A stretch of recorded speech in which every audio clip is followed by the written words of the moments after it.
اعوذ باللہ السمیع العلیم من الشیطان الرجیم الحمدللہ نحمدہ ونستعینہ ونستہدیہ ونستغفرہ ونعوذ باللہ من شرور انفسنا وسیئات اعمالنا من یہدہ اللہ فلا مضل لہ ومن یضلل فلا ہادی لہ واشہد ان لا الہ الا اللہ وحدہ لا شریک لہ واشہد ان محمدا عبدہ ورسولہ وبعد اعوذ باللہ السمیع العلیم من الشیطان الرجیم بسم اللہ الرحمن الرحیم وَلَا تَتَمَنَّوْا مَا فَضَّلَ اللَّهُ بِهِ بَعْضَكُمْ عَلَى بَعْضٍ لِلرِّجَالِ نَصِيبٌ مِّمَّا اكْتَسَبُوا وَلِلنِّسَاءِ نَصِيبٌ مِّمَّا اكْتَسَبْنَا وَاسْأَلُوا اللَّهَ مِن فَضْلِهِ إِنَّ اللَّهَ كَانَ بِكُلِّ شَيْءٍ عَلِيمٌ۔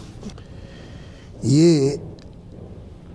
آیت کریمہ اللہ رب العزت نے اس سیاق میں بیان فرمائی ہے کہ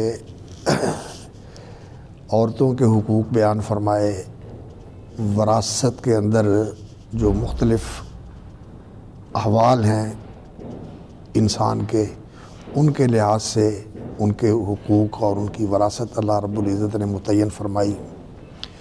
اور آگے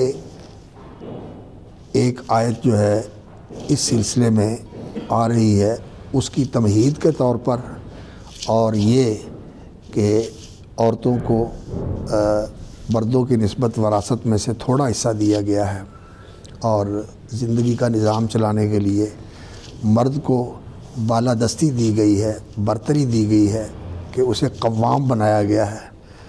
وَلَهُنَّ مِثْلُ الَّذِي عَلَيْهِنَّ بِالْمَعْرُوفِ وَلِلرِّجَالِ عَلَيْهِنَّ دَرَجَةٌ، تو مردوں کو یعنی وَلَهُنَّ مِثْلُ الَّذِي عَلَيْهِنَّ، ان کے لیے ویسے ہی حقوق ہیں جیسے ان کے اوپر فرائض ہیں۔ وَلَهُنَّ مِثْلُ الَّذِي عَلَيْهِنَّ، یعنی ان کے اوپر فرائض بھی ہیں اور ان کے حقوق بھی ہیں، اسی طرح مردوں کے حقوق بھی ہیں اور ان کے فرائض بھی ہیں، لیکن فرائض کا دائرہ مختلف ہے۔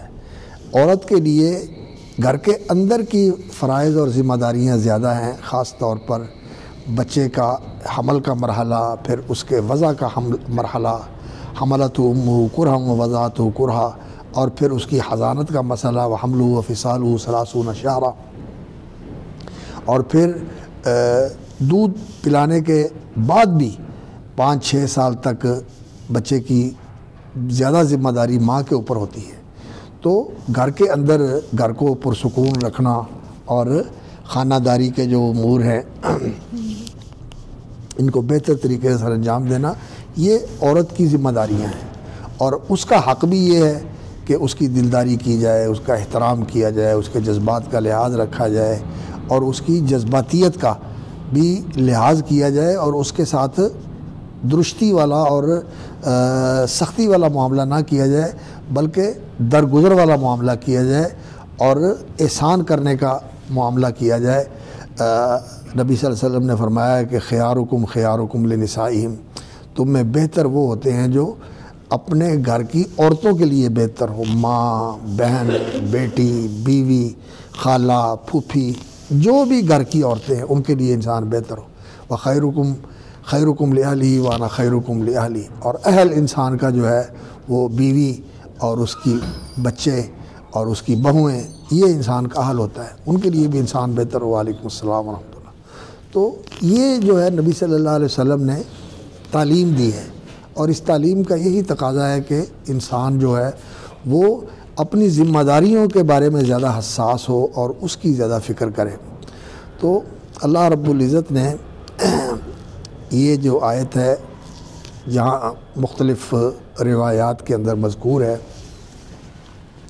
کہ کچھ عورتوں نے یہ بات کہی نبی صلی اللہ علیہ وسلم کے زمانے میں جب قرآن کے نزول کا وقت تھا کہ مرد جنگ میں شریک ہوتے ہیں اور ہم جنگ میں شریک نہیں ہوتی، اور ان کو دگنا ملتا ہے اور ہمیں ان کے مقابلے میں آدھا ایک ملتا ہے، 2 گنا ملتا ہے اور ہمیں 1 گنا ملتا ہے، ہمیں 1 ملتا ہے ان کو 2 ملتے ہیں، ان کو پورا ملتا ہے ہمیں آدھا ملتا ہے۔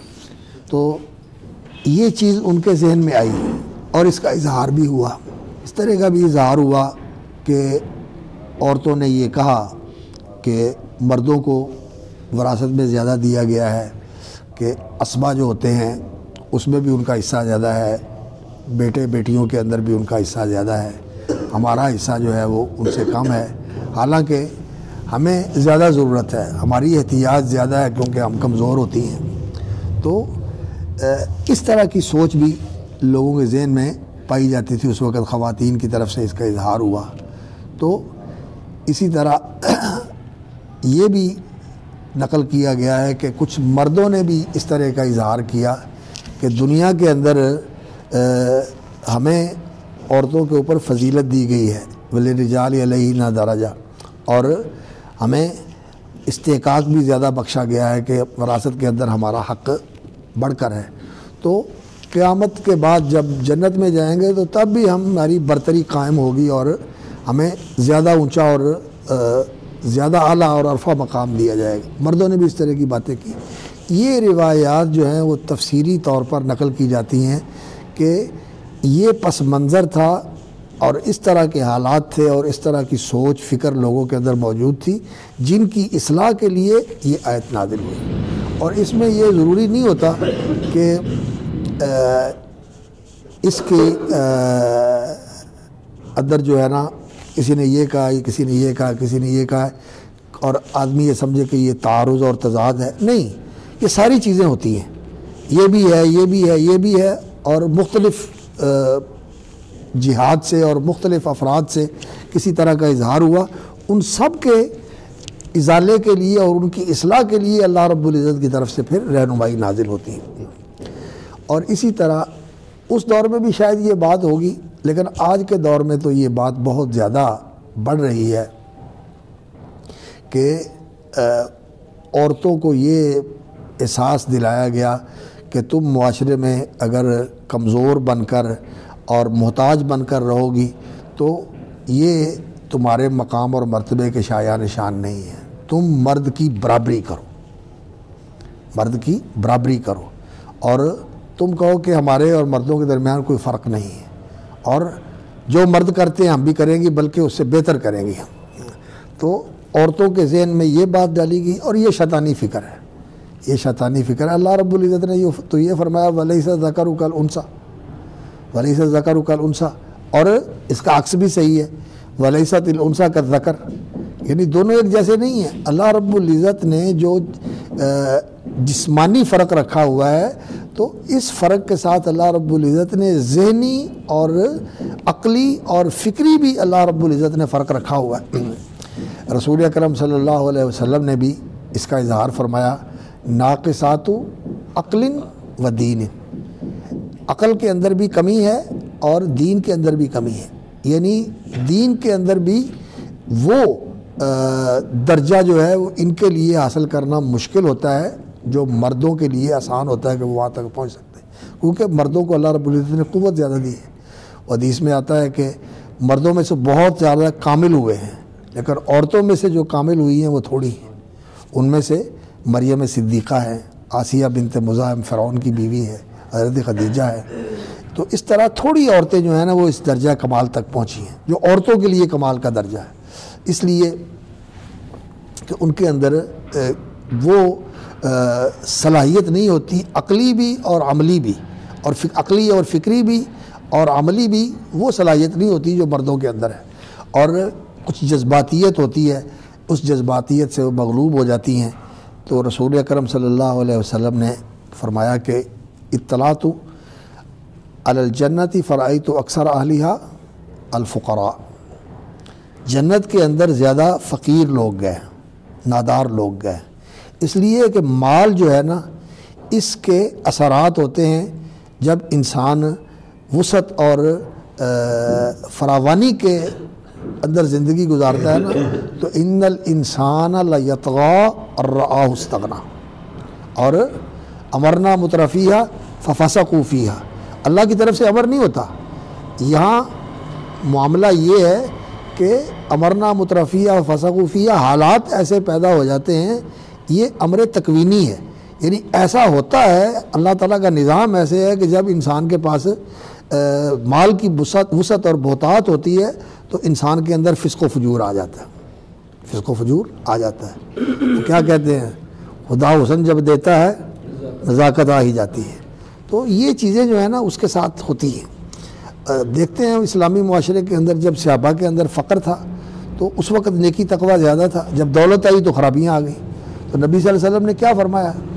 لا الفقر اخشى علیکم انی اخشى علیکم ان تبسط علیکم الدنیا فتنافسوا فیہا کما تنافس فیہا من قبلکم فتہلککم کما اہلکتہم. تو یہ چیزیں جو ہوتی ہیں نا، یہ اللہ تعالیٰ کا نظام ہے. تو عورتوں کے اندر یہ چیز ہے کہ عقل میں بھی کمی ہے، دین میں بھی کمی ہے، اور عملی طور پر بھی وہ کام نہیں کر سکتی جو مرد کرتے ہیں. اب یورپ کی تہذیب جو ہے وہ کہتی تو یہ ہے کہ مرد اور عورت برابر ہیں، ہر میدان میں عورتوں کو بھی آنا چاہیے. جنگ میں بھی سپاہی بھی بھرتی ہونا چاہیے، فوجی بھی بھرتی ہونا چاہیے، فوج میں بھی بھرتی کرتے ہیں، پولیس میں بھی بھرتی ہونا چاہیے، جج بھی ان کو بننا چاہیے، سیکرٹری بھی ان کو بننا چاہیے، وزیر اعظم بھی بننا چاہیے، صدر بھی بننا چاہیے، سارا کچھ کرنا چاہیے.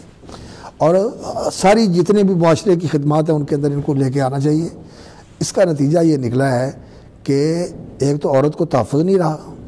عورت جو ہے اس تک مردوں کے ساتھ اختلاط کی وجہ سے رسائی آسان ہو گئی، اور اختلاط کی وجہ سے برائی عام ہو گئی. دوسرا اس کا نتیجہ یہ نکلا کہ عورت جو ہے جب وہ مرد کی محتاج نہیں رہی، کہتی میں بھی کماتی ہوں اور یہ بھی کماتا ہے تو میں اس کی مان کے کیوں رہوں. تو اللہ رب العزت نے تو گھر کا نظام ایسے بنایا ہوا ہے کہ ایک ماننے والا ہو اور ایک کہنے والا ہو. تو جب وہ بھی کہے میں نہیں مانتی اور وہ کہے میں نہیں مانتا تو گھر کا نظام تو برباد ہو جائے گا. تو پھر شادی نہیں ہوتی، پھر گھر نہیں بنتا. پھر کیا ہوتا ہے؟ پھر جنسی تقاضے پورے ہوتے ہیں اور پھر اولاد کے جھنجھٹ پہ بھی نہیں پڑتے. کہتے ہیں کوئی ایسا طریقہ اختیار کرو اولاد پیدا ہی نہ ہو. اس لیے وہاں مسئلہ یہ ہے کہ نسل انسانی جو ہے وہ وہاں تھوڑی ہے. ہمارے یہاں آبادی کی کثرت کیسی ہے کہ ماشاءاللہ کروڑوں کے ساتھ جو ہے نا اضافہ ہوتا ہے. پہلے وہ وقت ہوتا تھا جب ہم چھوٹے ہوتے تھے تو دونوں ملک مشرقی پاکستان مغربی پاکستان 7 کروڑ آبادی ہوتی تھی. اب ہماری اکیلی جو ہے 21 کروڑ سے زیادہ ہے، 22 کروڑ کے قریب ہے، اور ان کی بھی کوئی تھوڑی نہیں ہے، ان کی بھی بہت بڑی آبادی ہے.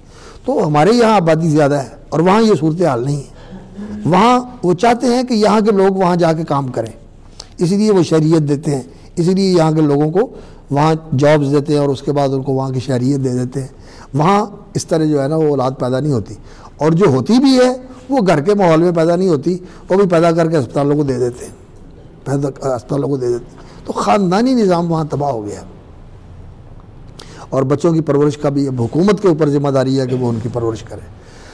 تو جب یہ بات عورتوں کے ذہن میں ڈالی گئی اور اس کے نتیجے میں فساد بھی پھیلا اور عورتوں کو وہ مقام بھی نہیں ملا کہ مرد کے برابر ہو جائیں.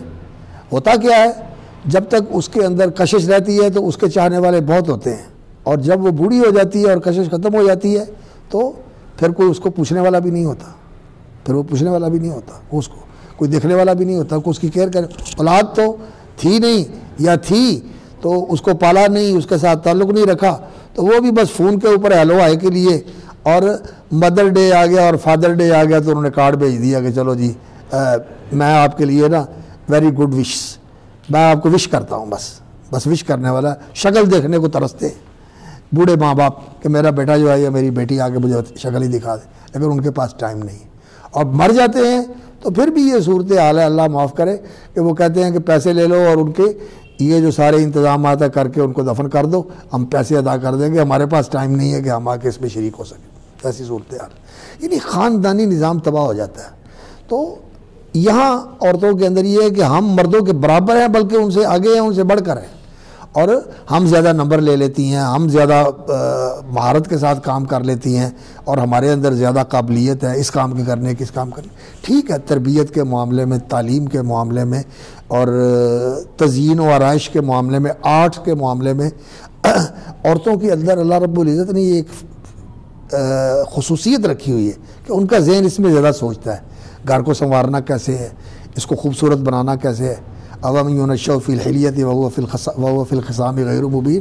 یونشأ فی الحلیہ، زینت اور آرائش جو ہے یہ عورت کے اندر ایک فطری تقاضا ہے، مرد سے زیادہ ہے، مرد سے زیادہ ہے یہ عورت کے اندر. تو جو اللہ رب العزت نے چیز اس کے اندر زیادہ رکھی ہے اس میں ٹھیک ہے وہ مردوں سے بڑھ کر سوچ سکتی ہے. لیکن عام طور پر دیکھا گیا ہے کہ جو ان کی خصوصیت والے میدان ہیں نا، اب پکانا ہے، کھانا پکانا ہے، اس میں بھی زیادہ مہارت جو ہے وہ مردوں کو ہے. بڑے بڑے کھانے پکانا، بہت جگہوں پر خدمت کرنا، یہ مرد زیادہ کرتے ہیں. گھر کے اندر تو وہ کر لیتی ہیں، لیکن بڑے پیمانے کے اوپر ہوٹلوں کے اندر، شادی گھروں کے اندر اور اس طرح کے جو مطاعم ہوتے ہیں جہاں بہت زیادہ کھانا تیار ہوتا ہے، مرد ہی یہ کام کرتے ہیں، عورتیں یہ کام نہیں کرتی، اس لیے کہ ان کا بنیہ جو ہے نا، جو ان کی بنیاد ہے جسمانی، وہ ایسی نہیں ہے جیسی مردوں کو اللہ رب العزت نے دی ہے۔ تو اس دور کے اندر عورتوں کو یہ چیز جو ہے نا ان کے ذہن میں شیطانی تہذیب کی وجہ سے بٹھا دی گئی ہے کہ مردوں کو ہم پر برتری کیوں حاصل ہے، ہم کیوں نیچے ہیں۔ یہ اس دور کا بڑا مسئلہ ہے، یہ مرد عورت کی برابری اور عورتوں کو پیچھے کیوں رکھا گیا ہے، اسلام نے ان کو پورا حق کیوں نہیں دیا، اسلام نے ان کے ساتھ امتیازی سلوک کیوں کیا ہے۔ امتیازی سلوک نہیں ہونا چاہیے، دونوں انسان ہیں، دونوں برابر ہیں، دونوں کے ایک جیسے حقوق ہیں اور دونوں کے لیے ایک جیسے مواقع ہیں، اور جو بھی کرنا چاہے وہ کرے۔ اور یہ بات بڑھتی بڑھتی بڑھتی بڑھتی اس سٹیج تک پہنچ گئی ہے کہ اپنی جنس کو باقی رکھنے یا بدلنے کا بھی انسان کو اختیار حاصل ہے۔ انسان اپنی جنس بدل سکتا ہے، مرد کہتا ہے کہ میں عورت بن جاؤں، عورت کہتی ہے میں مرد بن جاؤں، یا درمیانی مخلوق بن جاؤں، کراس جینڈر بن جاؤں میں، ہاں کراس جینڈر بن جاؤں، مرد بھی ہو اور عورت بھی ہو، درمیانی مخلوق بن جاؤں۔ تو یہ اب وہی چیز جو عورتوں کے اندر ذہن میں ڈالی گئی اس شیطانی اور اس الہادی تہذیب کی وجہ سے، اب وہاں یہ سلسلہ جو ہے نا عام ہو گیا ہے کہ آپریشن کروا کے جنس تبدیل کر لیتے ہیں، اور ایک وقت جو ہے وہ عورت بن کے رہے اور ایک وقت کے اندر پھر جا کے کہتے ہیں کہ ہم مرد بن جائیں، اور مرد عورت بن جائیں، عورت مرد بن جائیں، پیدا کریں اولاد اور اس طرح کریں۔ تو یہ اللہ کی تخلیق کے اندر اس طرح کی تغییر کرنا، یہ شیطان نے چیلنج کیا تھا، لیکن شاید آج سے پہلے کبھی انسان نے یہ سوچا نہیں تھا کہ انسان شیطان کے اس منصوبے کے اندر یہاں تک پہنچ جائے گا۔ وَلَآمُرَنَّهُمْ فَلَيُغَيِّرُنَّ خَلْقَ اللَّهِ، اللہ اکبر۔ اس وقت تو صرف یہی تھا کہ نمس، بال اکھاڑنا، دانتوں کے اندر فاصلہ کرنا، یا جسم کے اندر کھدائی کر کے رنگ بھرنا، یہ تغییر خلق اللہ کی چیزیں تھیں۔ لیکن اب تو جینڈر بھی تبدیل ہو رہی ہے، جنس تبدیل ہو رہی ہے، جنس تبدیل ہو رہی ہے، اللہ اکبر۔ اور اس طرح کی اس سے بھی آگے کی جو ایک صورت بن گئی ہے کہ انسانی جین کے اندر تبدیلی کر کے اور اس کے اندر ایسی خصوصیات ودیت کر دینا کہ اس کی نوع بھی تبدیل ہو جائے، یعنی انسان جو ہے اس کو جانور بنا دیا جائے، اس کے اندر جینیاتی تبدیلی کر دی جائے۔ اس طرح کے امور کے اوپر تحقیق ہو رہی ہے لیبارٹریوں کے اندر، اور یہ کام جو ہے نا انسان کرنے جا رہا ہے کہ انسانوں کو بندر بنا دیا جائے اور کتے بنا دیا جائے، خنزیر بنا دیا جائے۔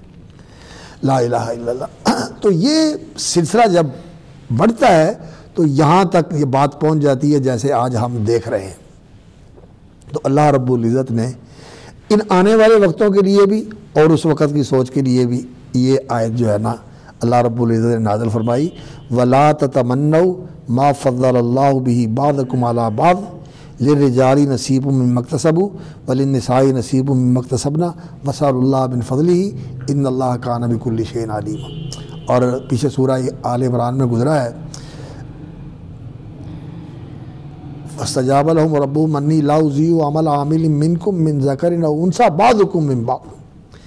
مرد عورت آپس میں ایک دوسرے کا حصہ ہے۔ مرد کو اللہ رب العزت نے مٹی سے بنایا، اپنے ہاتھوں کے ساتھ اس کے وجود کی تخلیق فرمائی، اور خاتون کو، عورت کو، اس کے جوڑے کو اللہ رب العزت نے مرد سے پیدا کیا، اور پھر عورت سے اللہ رب العزت نے مرد اور عورت دونوں کو پیدا کیا۔ یہی سلسلہ ہے اللہ رب العزت کا بنایا ہوا۔ تو بعضکم من بعض، انسان ہونے میں دونوں برابر ہیں اور دونوں ایک دوسرے کا حصہ ہے، اور دونوں ایک دوسرے کی تکمیل کرتے ہیں۔ مرد کی تکمیل عورت سے ہوتی ہے، عورت کی تکمیل مرد سے ہوتی ہے۔ اور اللہ رب العزت نے خصوصیات عطا فرمائی ہیں، کوئی چیزیں مرد کے اندر ہے عورت کے اندر نہیں، کوئی چیزیں عورت کے اندر ہے مرد کے اندر نہیں، دونوں ملتے ہیں تو ایک مکمل انسانی اکائی وجود میں آتی ہے، اور دونوں مل کر باہم پیار، محبت، خلوص، وفا کے ساتھ اور باہمی احترام اکرام کے تبادلے کے ساتھ رہیں تو ماحول اچھا ہو جاتا ہے، پاکیزگی بھی ہو، محبت بھی ہو، الفت بھی ہو، لگاؤ بھی ہو، اور تقدیر اور تکریم بھی ہو۔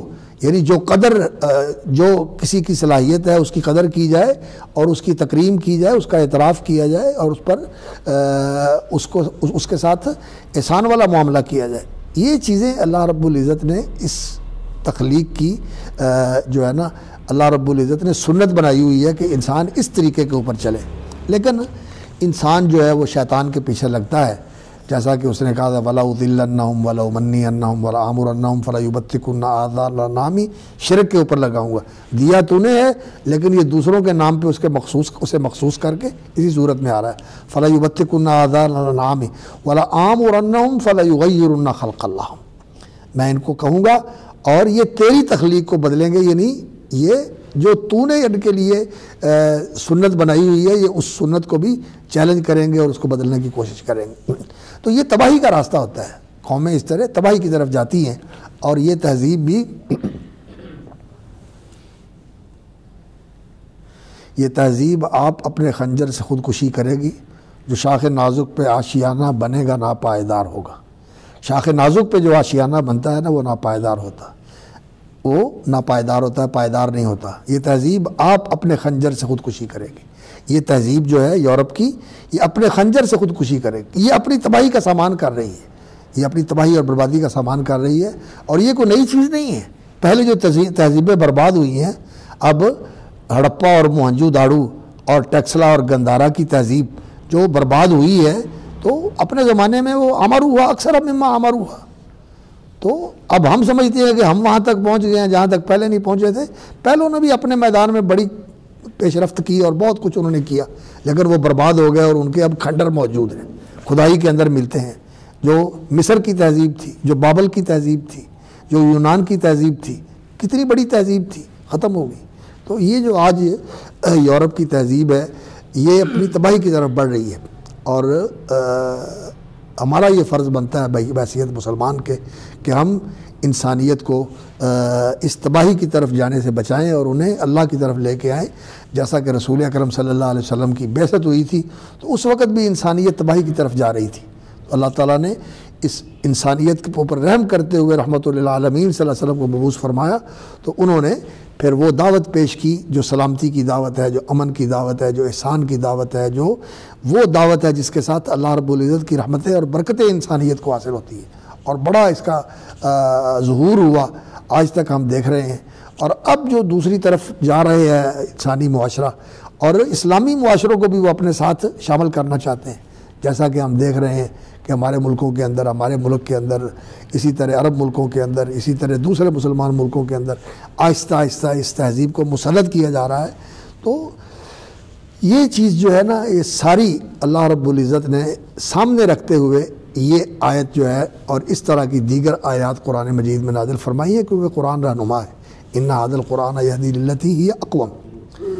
اللہ اکبر. ولا تتمنوا ما فضل اللہ به بعضکم علی بعض. اللہ رب العزت نے کچھ فضیلت، خصوصیت اور امتیاز ایک کو عطا فرمایا جو دوسرے کو نہیں دیا، اور دوسرے کو اللہ رب العزت نے وہ چیز عطا فرمائی ہے جو اس کو نہیں دی، اور اس طرح ایک دوسرے کو ایک دوسرے کے ساتھ جوڑ دیا ہے. کیسے ہے وہ آیت؟ ورفعنا بعضهم فوق بعض درجات لیتخذ بعضهم بعضا سخریا. ورفعنا بعضهم فوق بعض درجات. اللہ رب العزت نے معاشرے کے اندر سارے ہی مالدار نہیں بنائے اور سارے ہی فقیر نہیں بنائے، سارے ہی اللہ رب العزت نے طاقتور نہیں بنائے اور سارے ہی اللہ رب العزت نے کمزور نہیں بنائے. کمزور بھی ہیں، طاقتور بھی ہیں، مالدار بھی ہیں، نادار بھی ہیں. اب جو نادار ہے وہ آتا ہے مزدوری کرنے کے لیے اور پیسے والا اس کو جا کے مزدوری کروا لیتا ہے. اب اگر سارے ہی فقیر ہوں تو کون کسی کو مزدوری دے، اور سارے ہی مالدار ہوں تو کون کسی کا کام کرے؟ کام نہیں چلے گا. یہ اللہ رب العزت نے اس نظام کو چلانے کے لیے یہ سلسلہ بنایا ہوا ہے. ورفعنا بعضهم فوق بعض درجات لیتخذ بعضهم بعضا سخریا. سخریا کا معنی ہے کہ ایک دوسرے سے کام لو. واللہ فضل بعضکم علی بعض فی الرزق. اللہ رب العزت نے یہ نظام بنایا ہوا ہے. تو اسی طرح اللہ رب العزت نے یہ جو ایک دوسرے کو برتری عطا فرمائی ہے، جنسی برتری عطا فرمائی ہے، بدنی برتری عطا فرمائی ہے، کوئی تگڑا ہے کوئی کمزور ہے، عقلی برتری عطا فرمائی ہوئی ہے کہ کسی کی بہت زیادہ عالی دماغ ہے اور اونچی سوچ ہے کہ وہ بڑی زبردست پلاننگ کر لیتا ہے، اور کئی آدمی پلاننگ نہیں کر سکتے، وہ تنفیذ کر سکتے ہیں، اس کے اوپر عمل کر سکتے ہیں. اس کو ایسے کرنا ہے، اس نے سوچا، اس نے بنایا. وہ سوچنے والا بنا نہیں سکتا، بنانے والا سوچ نہیں سکتا. تو اللہ رب العزت نے دونوں کو جوڑ دیا ایک دوسرے کے ساتھ. اسی طرح جو ہے نا اللہ رب العزت نے انسانوں کو ایک دوسرے کے اوپر فضیلت عطا فرمائی ہے. وَلَا تَتَمَنَّوْا مَا فَضَّلَ اللَّهُ بِعِبَادِكُمْ عَلَىٰ بَعْضٍ. یہ اللہ رب العزت کی تفضیل جو ہے یہ اس کی حکمت اور اس کی رحمت اور اس کی تدبیر کا مظہر ہے. يُدَبِّرُ الْأَمْرَ مِنَ السَّمَاءِ إِلَى الْأَرْضِ اور بِيَدِهِ مَلَكُوتُ كُلِّ شَيْءٍ. یہ اللہ رب العزت کی حکمت و تدبیر کا مظہر اور اس سے صادر ہونے والا معاملہ ہے. تو اس لیے انسان کو اس کی تمنا نہیں کرنی چاہیے کہ اس کو یہ ملا مجھے کیوں نہیں ملا، اور مجھے یہ کیوں نہیں ملا، یہ چیز بھی مجھے ملنی چاہیے تھی. نہیں، انسان کو رضیت باللہ ربًا وبالاسلام دینا وبمحمد صلی اللہ علیہ وسلم نبیہ یا وبمحمد الرسول النبیہ، یہ جو دعا ہے یہ انسان صرف ایسے ہی نہ پڑھ لے کہ الفاظ دہرا لیے اور معنویت کے اوپر انسان نے غور نہیں کیا. رضیت باللہ ربًا اور اللہ ربی الست بربکم، یہ جو اللہ رب العزت کی ربوبیت ہے اس میں خلق، ملک، رزق، یہ ساری چیزیں آتی ہیں. اللہ رب العزت کا پیدا کرنا، اللہ رب العزت کا مالک ہونا، اللہ رب العزت کا رازق ہونا، یہ ساری چیزیں اس کے اندر آتی ہیں رب کے اندر. تو یہ ہم مانتے ہیں اور پھر اس کی تشریح کو بھی مانتے ہیں. شریعت اور قانون سازی بھی اسی کا حق ہے. تو رضیت باللہ ربًا وبالاسلام دینا، تو یہ انسان کی رضا ہونی چاہیے اور اس پہ انسان کو قانع، شاکر اور راضی ہونا چاہیے. تو انسان کو تمنا نہیں کرنی چاہیے. اگر اللہ رب العزت نے کسی کو کسی چیز میں بڑھا دیا ہے تو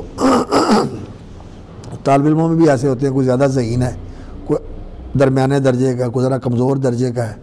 تو لیکن بعد میں اللہ رب العزت نے کس سے کیا کام لینا ہوتا ہے. بڑے بڑے ذہین جو ہیں وہ کچھ نہیں کرتے، وہ ذہانت سے فائدہ نہیں اٹھاتے، وہ ایسے ہی رہ جاتے ہیں. اور کمزور درجے کے چلتے رہتے ہیں اور کسی منزل تک پہنچ جاتے ہیں. اور بعض اوقات ایسے بندے، ایسے طالب علم اور ایسے شاگرد دیکھے ہیں کہ جن کے بارے میں یہ خیال ہوتا ہے کہ یہ کیا کرے گا، کوئی محنت مزدوری کرے گا، لیکن وہ اللہ تعالیٰ ان سے ایسا کام لے لیتا ہے کہ سارے حیران ہو جاتے ہیں. ایک دوست مجھے بتا رہے تھے، کہنے لگے وہ ایک طالب علم تھا، میں نے اس کو یہ کہنا کہ تو کی کریں گا، بچہ چرائیں گا تو اس نے ماشاءاللہ مسجد بنائی ہے اور وہ مسجد کو آباد کیا ہے اور اس کو لے کے چل رہا ہے. تو وہ کسی نے بھی اس طرح کی مسجد نہیں بنائی، اللہ تعالیٰ اس سے یہ کام لے لیتا ہے. تو اللہ رب العزت کی یہ تقسیم ہوتی ہے اور اس میں اللہ رب العزت کی حکمت اور رحمت ہوتی ہے.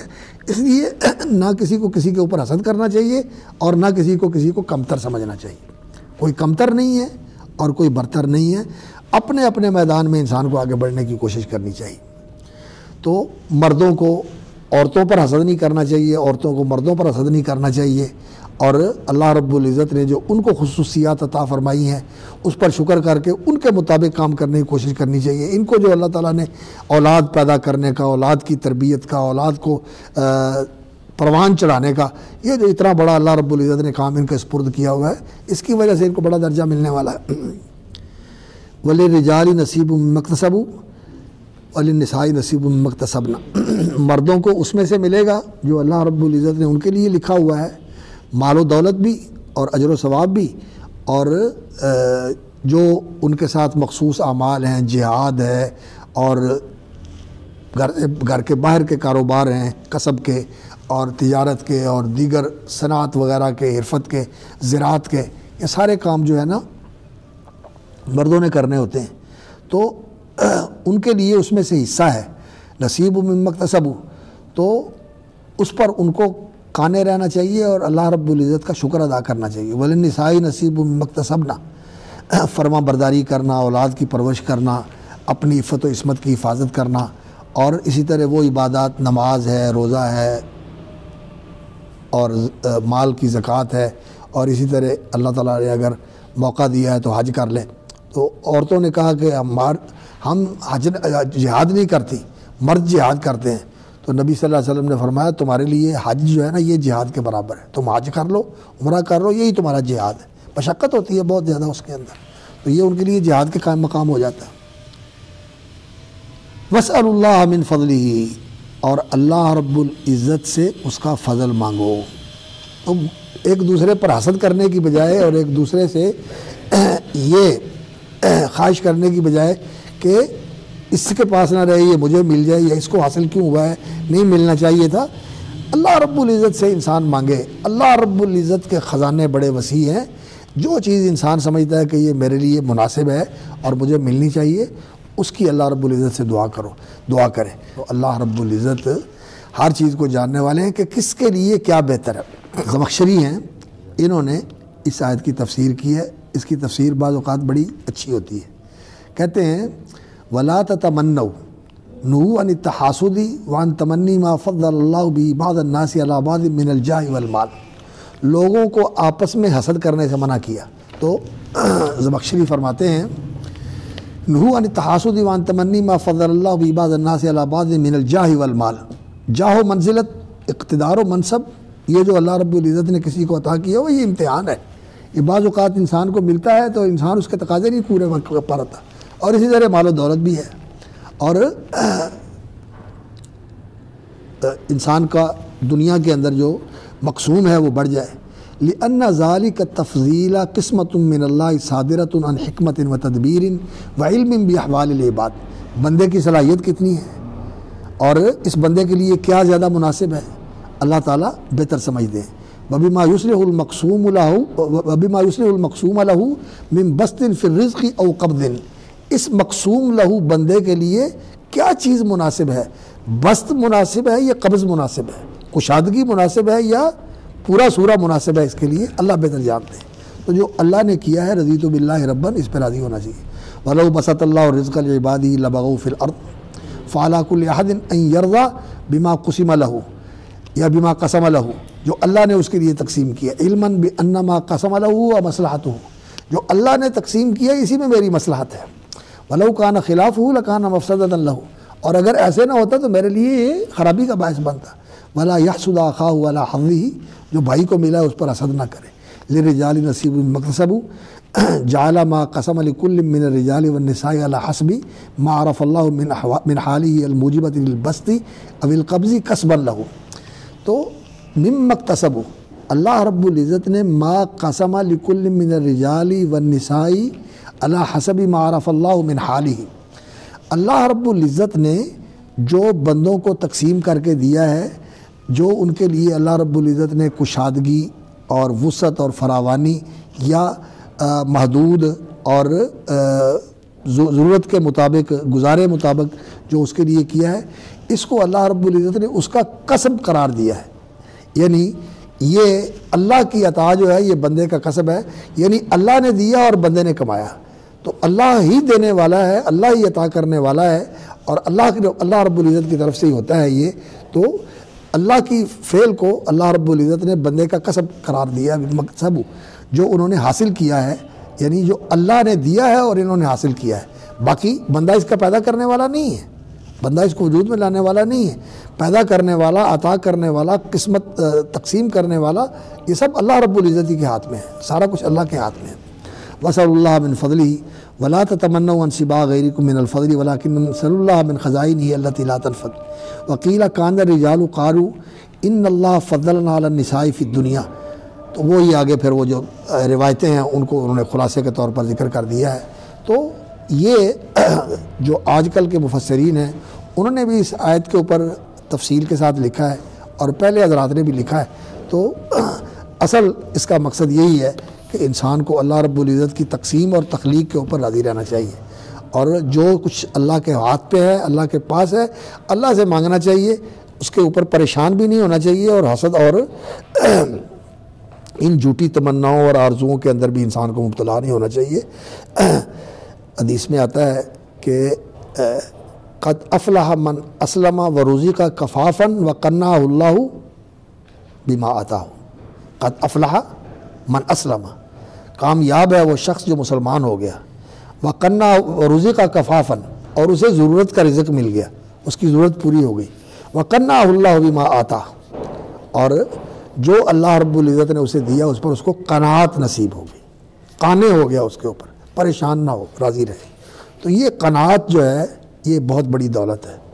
وہ عربی کا ایک مقولہ ہے، عز من قنع و ذل من طمع. قناعت کے اندر عزت ہے اور طمع اور لالچ کے اندر ذلت ہے۔ انسان کو طمعی اور لالچی نہیں ہونا چاہیے، انسان کو لوبھی اور حریص نہیں ہونا چاہیے، اور انسان کو قانع ہونا چاہیے، صابر اور شاکر ہونا چاہیے۔